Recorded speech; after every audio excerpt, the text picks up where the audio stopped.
This is Real Women, celebrating women in independent film. I'm your host, Brenda Daly, and I am here talking with Stephanie Czajkowski. She has been in Doom Patrol. She has worked with Harrison Ford in Call of the Wild, and she has also been in the show MacGruber. So it's really nice to see you, Stephanie. How are you? It's good. Thanks for having me. Yeah. So what was the last thing you just finished? Because I noticed there was something online called The Longest Sleep. The Longest Sleep was actually an independent film I did last year, I think, which is just still finishing up, which was pre-Doom Patrol. Pre-MacGruber. The project I just wrapped up, I'm not allowed to talk about. Of course. Awesome. No problem. That's until no next problem. year. But it's pretty exciting.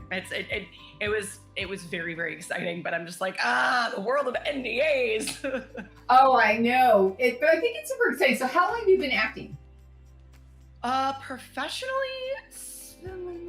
I would say this is my first professional job was in 1998, I believe. Oh, that's great. Which was in theater. So film and television wise, my first job was in 2010. So film and television, about 10 years, 11, 12 years.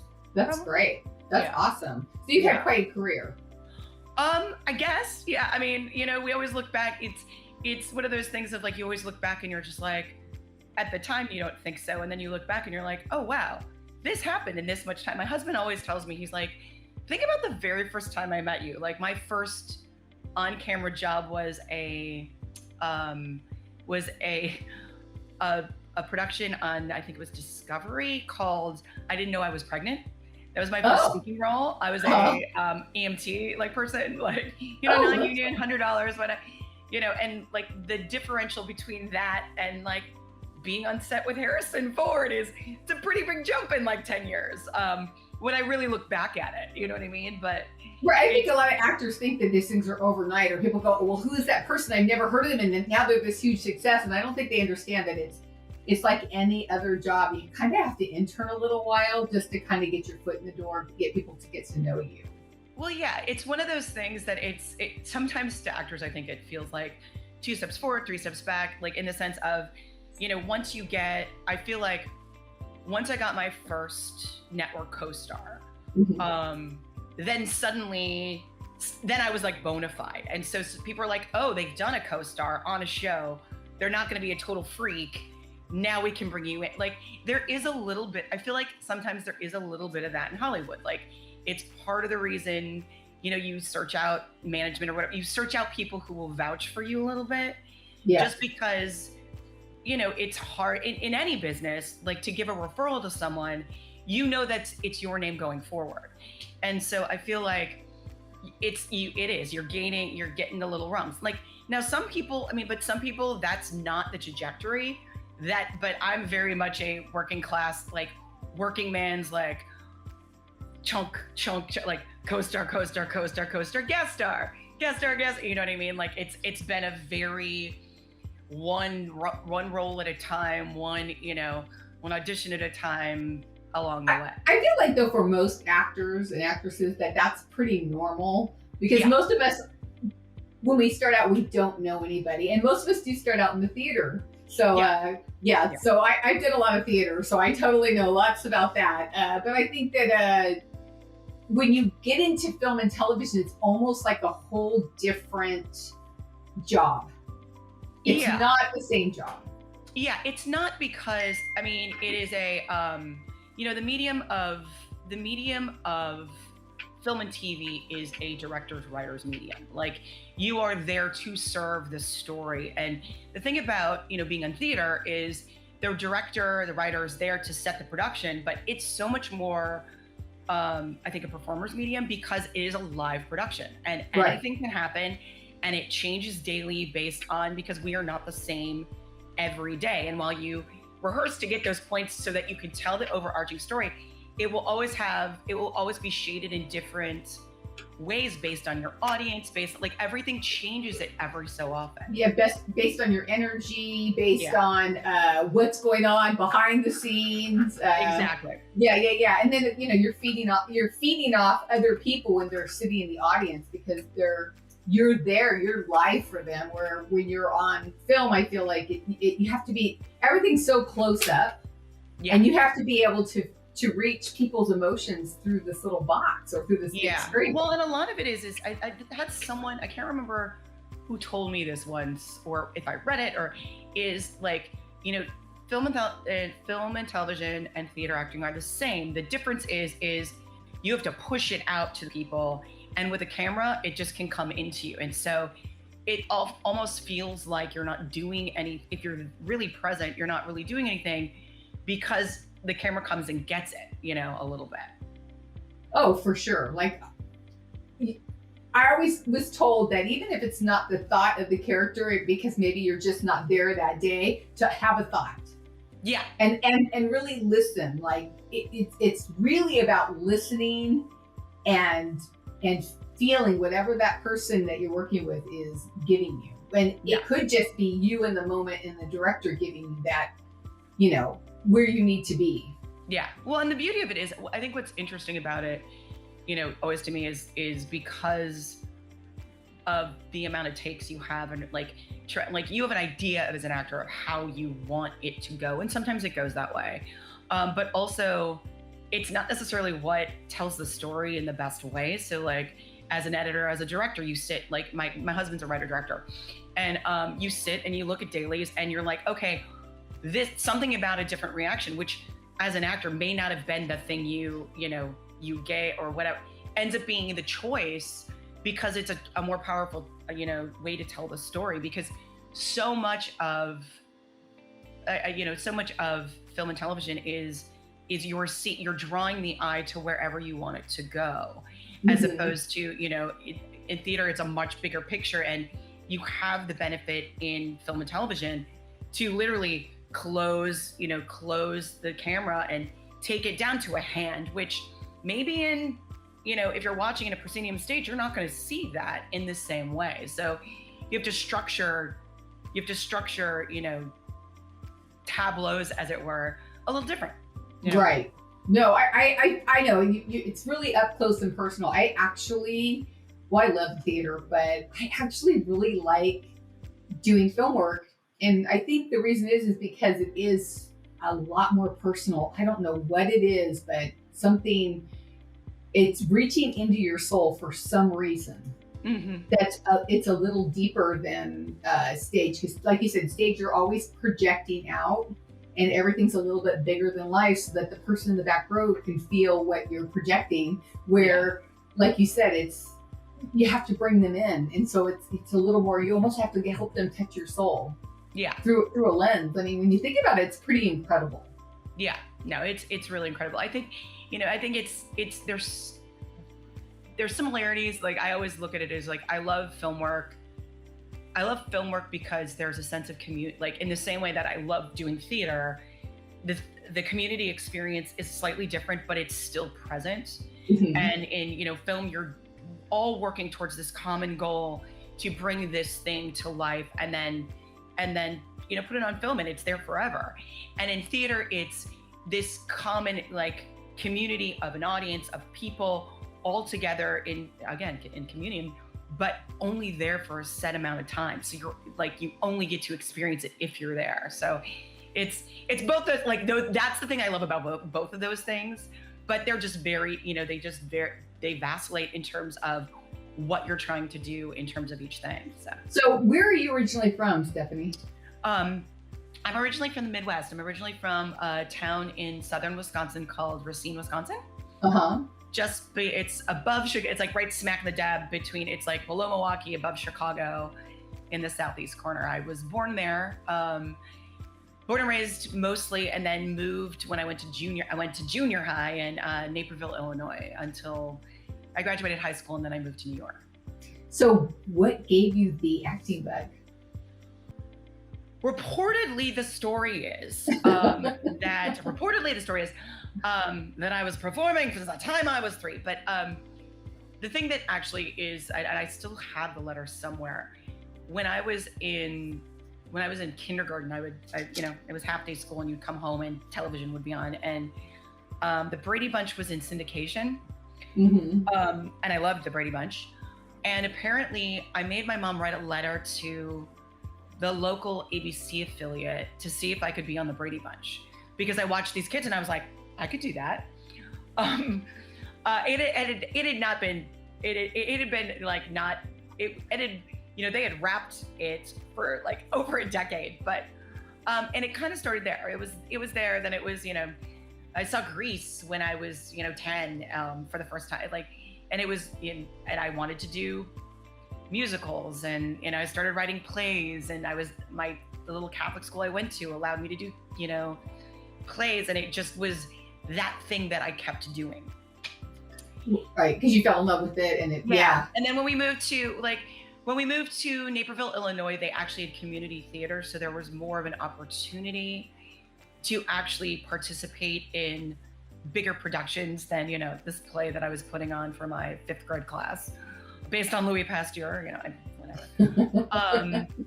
And it kind of went through, it went from there. And then I decided that, like, that's what I wanted to do for a living, and didn't know how to do it. So apparently, you know, my aunt's friend my aunt was very good friends with Daryl Hannah's mom, because her kids went to the same school in Chicago, and she was like, well, if you want to do this professionally, you go to NYU, Yale, or Northwestern. So I applied to those 3 schools, and I got into NYU, and I went to NYU's undergrad. Went to Tisch for undergraduate. Oh wow! And then realized that she really was talking about grad schools, and it was a whole other thing. But, you know. Oh yeah. Yeah, but it moved me to New York, and it gave me a really interesting education, because I don't think I would have moved to New York on my own. Mm-hmm. And it, you know, the interesting thing about Tisch's undergraduate program is they put you in studios. They put you in conservatory 3 days a week, and then 2 days a week you're in liberal arts. Okay. So it was, you know, 8 hours a day, 3 days a week, doing, you know, voice and movement, and, you know, just my daughter went to the American Academy of Dramatic Arts. Yeah. And it's the same thing. And I felt like she really wanted to go to LA, because we're in Vegas. Yeah. So she really wanted to go to LA, and, you know, or New York. And I didn't want her to. I mean, as a parent, I think college is great, or conservatory is great, because it does give you, a young person, structure when they get there, and they get camaraderie when they get there, and then they learn all these great things that studios would have taught you, you know, 30 years ago. They would have, you know, you would have signed a contract, but now, you know, we all have to do it on our own. But I feel like when you're young and you're starting out, I mean, I know people just pack up and move to New York and they make it and they do a great job, but I feel like as a parent, for me, it was just great that she had that opportunity and she got to go. Yeah, so, I think structure is important. Like, I mean, and I also think of, like, you know, I was 17 when I went, and then years later I did Steppenwolf's 10-week boot camp, and I think it was 17 years. It was almost like 8 years later, and the difference of my appreciation for what I was learning, and just having a sense of who I was as an adult. Like, in certain respects, I'm kind of like, oh, this was for me was a much more fulfilling, it was a much more fulfilling acting education. But that also was because I went to a school that I couldn't afford. I went to a school that I was afraid of getting kicked out of because I didn't have enough money. Like, and it's, you know, it is one of those things of, like, I mean, at my junior year of college, they were pulling people out of school because they couldn't afford to go there. Right. And my solve for that was I became the student council president. Right. Because I figured if I was a student council president, they couldn't kick me out, or it would look bad somehow. Which I realized in retrospect was really good, because, you know, it if anything, I think NYU, it taught me a couple of things. It gave me lifelong friends. Mm-hmm. It taught me how to be scrappy, and, you know, if I wanted something to, you know, I had a lot of grit going in, but it really was like, it was very much a sense of, I was like, I don't have enough money to do this, but you can't tell me I can't. And I always feel like with education, I mean, for me, I didn't go, I mean, I went to junior college. I didn't really go to a university or anything, but I feel like with education, you can't go wrong. It doesn't really matter what you go to school for. You don't just go to school for that one thing. You go to school to, like you had said, kind of grow into being an adult. Yeah, well, to have a sense. And with a little bit of a background or something, you know, to help you out with, you know, someone to lift you up or other people to lift you up, you know, and I feel like I think school is just for people who are getting involved. I think it's a really good investment because you will, your whole life as an American, you will owe money. That's just how it is. And what better investment to make than in yourself? Yeah, I concur. I mean, overall, I was more of I came to it thinking like if I went to this school, it would teach me how to be an actor, and it would give me opportunity. They've restructured the program since then, in terms of undergrad really having.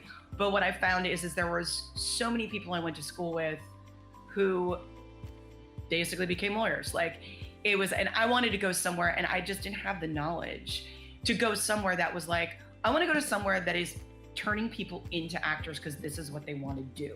Right. And that was at the time was not what that program was about. It was you were getting you were getting the education, but you know, I can count on two hands how many people went on to do it as a profession.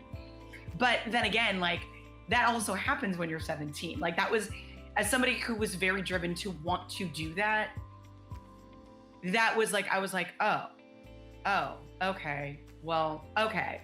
And I thought about going to grad school afterwards, but then I was like, for me, it was very much about not having the money to do something that would hopefully help me there. And so it was looking for education outside of, a collegial place in order to keep getting that, that information.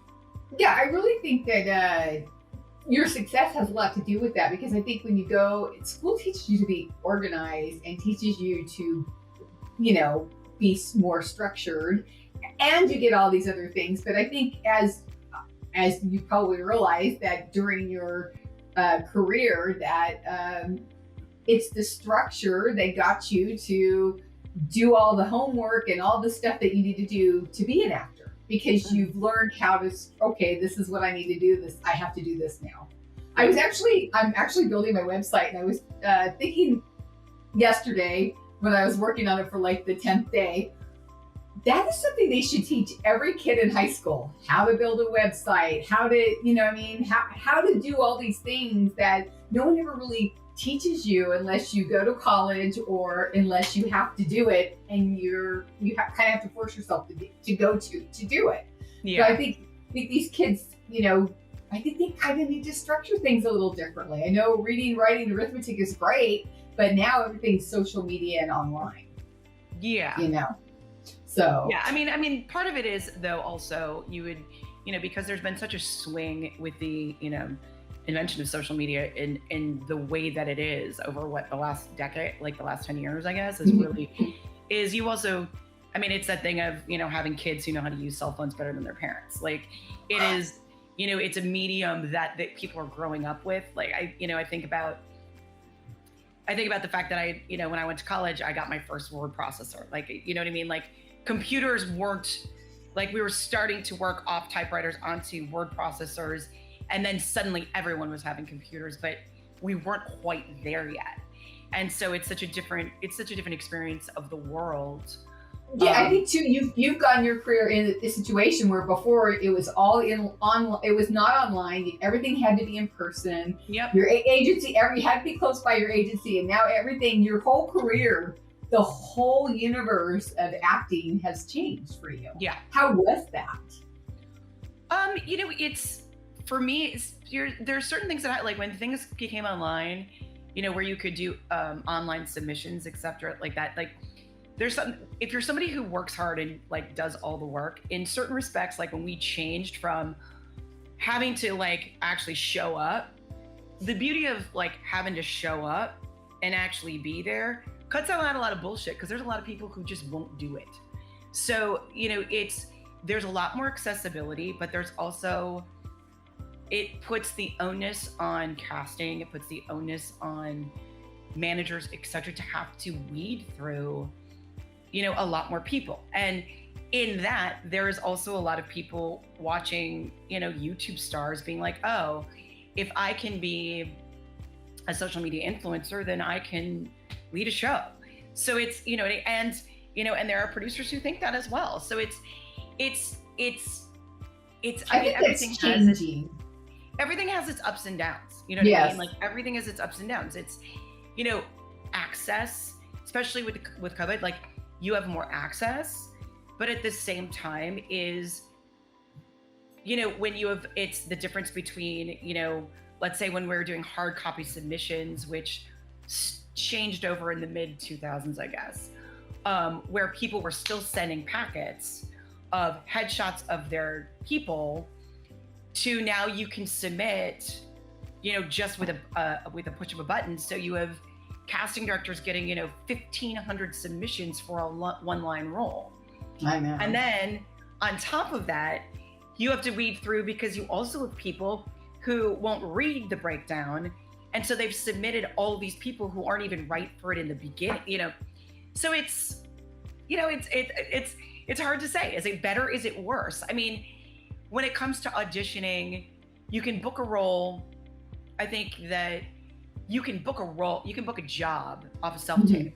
You can book a room in person, because I think that's super important. Yeah, because the thing about it is you can look at someone's self-tape and be like, oh yeah, but the difference of walking into a room with a casting director and having them have a sense of you as a person is different than sending a really good self-tape, because a really good performance is great, but you don't know how they're going to be on, you don't know how many takes it took to get there.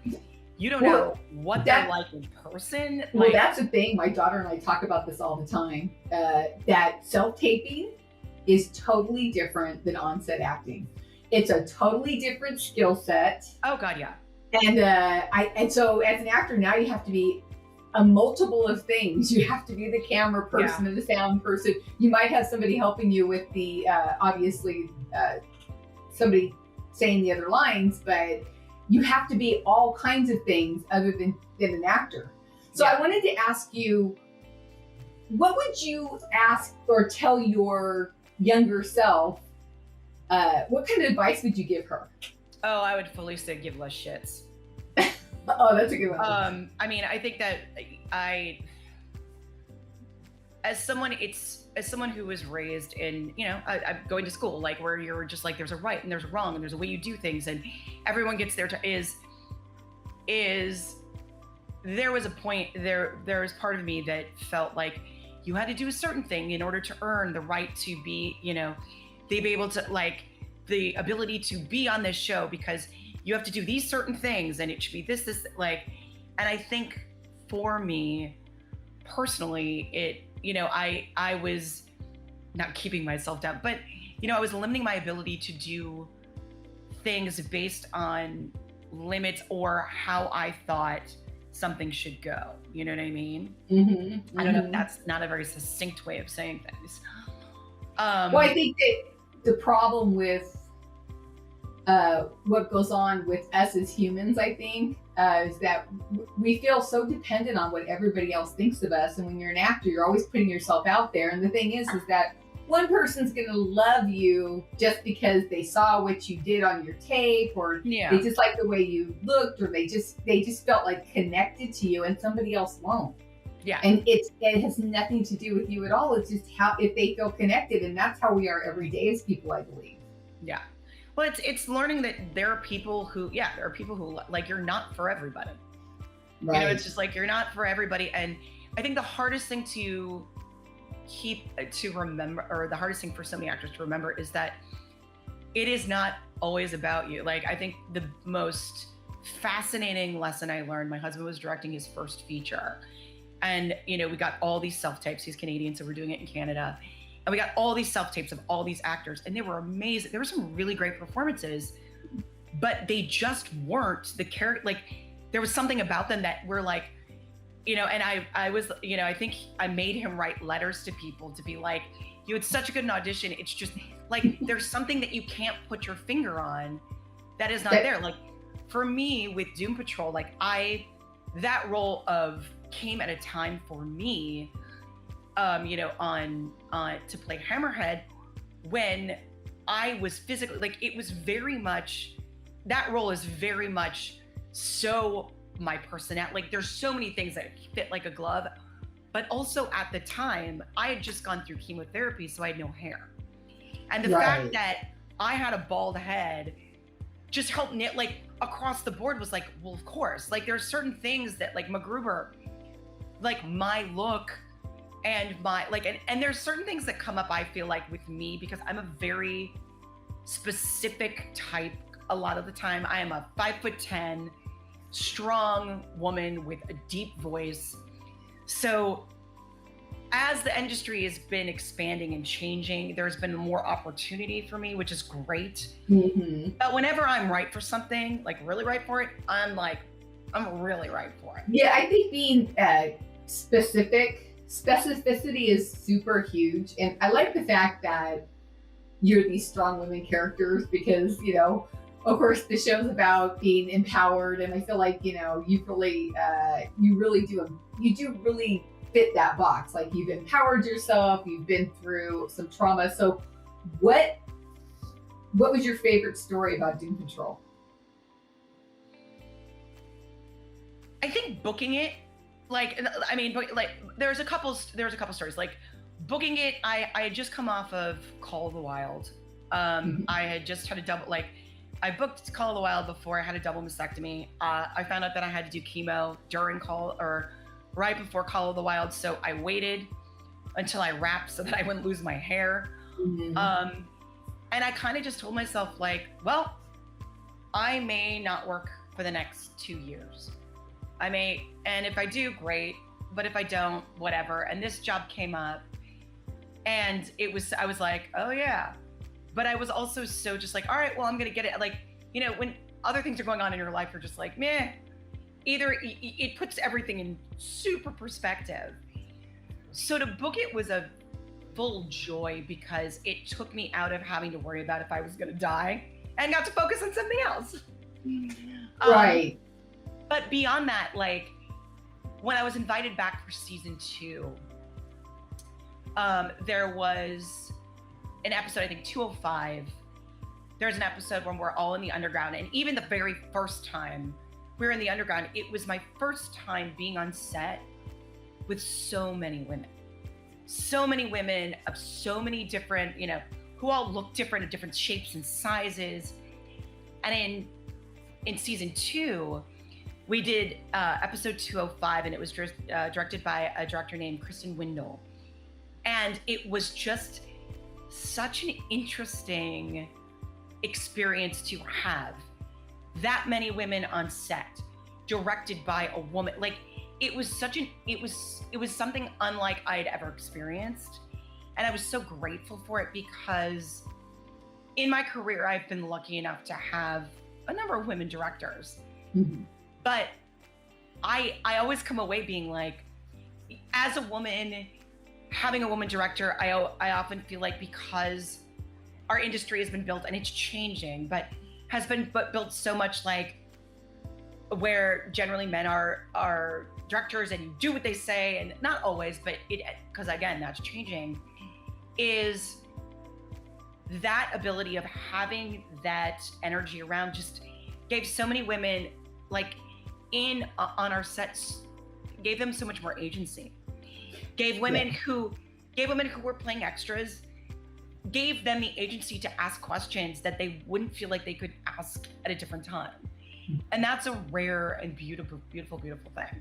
I feel like too, it's kind of an honor that you've had this career, this film and television career for the last 10 years. You kind of watched it evolve. You've actually watched how everything's evolved, not just with women, but for anybody that's felt like they didn't belong because they've been marginalized. You're marginalized. And so here you are, you're literally at the forefront of watching that happen and it happening to you. That's I mean, incredible feeling. Thank God for sci-fi. I mean, because that is one of those things. Like, it is one of those things as we're watching story expand, there is a common complaint that I hear from some actor friends of mine, not as much, about how they don't have as much opportunity as they had before because because opportunity is being given to people, to women of color, in a way that, like, I've always played cops. Like, every room I've been in has always been multicultural. Like, it's just because of my side. Like, so it's not something I think of that often. I'm like, meh. I know, but I feel like, I think that's just still in their head, honestly, because I feel like, and this is just me personally, I feel like it's actually a lot more projects are being made just for women of color, which is great. Yeah. And I think there's a lot more projects all around, and I feel like we're supposed to be in this world of inclusivity, and I feel like it gives us the opportunity to be more inclusive. You know what I'm saying? Like, yeah. I get why people say that, but I don't really get it, because I feel like everything's kind of adjusting. That's all. It's just readjusting, don't you think? Yeah, I think there's readjusting going on, and I think it's. Like I said, like, I've heard people be like, well, I can't get a job because I'm a white, blah, blah. And I'm like, yeah, that's not really it. But also what I am seeing is I have a friend of mine, used to let me watch the breakdown, has access to the breakdowns and will show me them sometimes. And what I still am seeing is I'm still seeing breakdowns that'll have 7 men and 2 women. Despite the fact that, like, I'm like, because it's the thing, like, I remember a couple years ago, I auditioned for a commercial to be a firefighter, and literally it was 5 people in this, 5 or 6 firefighters, and there could be only 1 woman. And I remember sitting in this room and getting called back, and it was like me and like this black girl who's my friend, but I was like, whoever gets it, great. But I'm also like, why can't there be 2? Like, why can there only be 1? Yeah, I think that'll change. Me Too notwithstanding, we're still at a place that if you look at breakdowns, if you look at storytelling, we're still, like, in a world where there are more women than men, we are still not seeing roles. We are still not seeing, an adjustment to even, like, out of 7 people, 3 women. Like, it's like, and that's what hurts my heart a little bit, because what it does is it sets up a paradigm for, I think, women to turn on each other and be like, well, I can't get it because it, like, pardon my language, am I allowed to swear in here? I'm like, fuck that. Like, there is, it is that thing of, I mean, and it's expanded. There's some projects that are like, I mean, I look at, like, Jessica Jones, and I was like, oh my God, everyone, like, there were very few male characters on that. I mean, and there's a balance and it's going to swing, but I'm also just like, when I'm seeing all this stuff come out and I'm like, oh, great, there are, 10 principal roles and you've got 2 of them and they're only with, like, really, we can't jigger that a little bit? I think that's why we need, I think that's why we need more women writers and directors, because, and have them in the room, because if they're in the room a little more, then they can definitely, I mean, and the thing is that really, it's usually women and men. My husband watches tons of television and watches a lot of movies, but I know for women, it's usually women 40 and up are the ones that are really absorbing all that content. Yeah. So we do need more stuff for women, for sure. So is there anything you'd like to tell people out there that is important to you about the industry, other than, of course, war roles for women, or things that you would like for you? Oh, for me, I would like, this came up in a conversation I had with someone the other day, is I would like, agency. Well, I don't even know if you could do that. Like, I think that, there's this idea that it's always like, I got to get past you, is, if the role isn't yours, it's not yours. Like, there's so many other things that go around. Like, again, you don't want to hide your light under a bushel because someone else, because you feel that someone else deserves an opportunity over you. Like, the thing about it is I think I listened to someone on a podcast. I think it was Ryan Reynolds said it, I think, that just, you don't need to dim your light to let someone else shine brighter. Like it's everyone can shine bright. Like there is a sense, and I hope that's happening more so, is we're not against each other. We're, if the more we can cheer one another on, the better off we're going to be in this, because we've been, I think, socialized in a lot of ways to be like, no, it's just me, get out of my way. That's a terrible way to live. It really is. It really is. I also feel like in order to tell authentic story, you need to live life. And I think as actors, because there's so much like we have to be doing and doing and doing all the time, that, we have to do this, we have to do this, that to not live a life is really disingenuous to your own experience. And it's disingenuous to a person you're trying to portray. Yeah, I think it's part of the craft. I think the older you get and the more you've experienced, the better your performance will be, and the better. Yeah, because you have stuff to draw on. You have stuff to draw on, and so, if anything, like, in my earlier years, it's that thing of like, you want to book a job, schedule a vacation, but you're allowed to have a life. I think COVID taught people that a lot of like, you only go around that we know of one time, and to skip out on something because something else might happen is shortchanging the experience that you get of life. And it's supposed to, this journey is supposed to be fun, and sometimes it's not, but you're supposed to enjoy it while you're doing it, as opposed to always looking forward to the next thing. Right.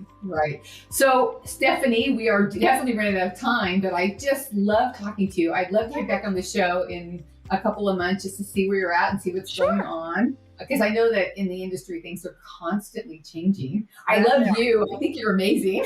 And I think you're definitely inspirational for others. This is super fun. Well, thanks for having me. I really appreciate it. Yeah, this would be really great. And as for everybody else out there, this is Real Women Celebrating Women in Independent Film. I'm Brenda Daly, and I'm here with Stephanie Czajkowski. Yes. Is that right? Did I say it? Right. And we're super excited to have you here. But today we are celebrating Stephanie. Thank you, Stephanie. Thanks.